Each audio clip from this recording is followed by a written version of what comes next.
कौन कहता है कि मौत आई तो मर जाऊंगा? मैं तो दरिया हूँ, समंदर में उतर जाऊंगा।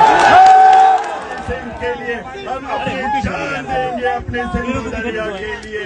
ये मौत और जिंदगी का सवाल। हमारी सरकार कौन होती है दरिया और समंदर को जुदा करने वाली?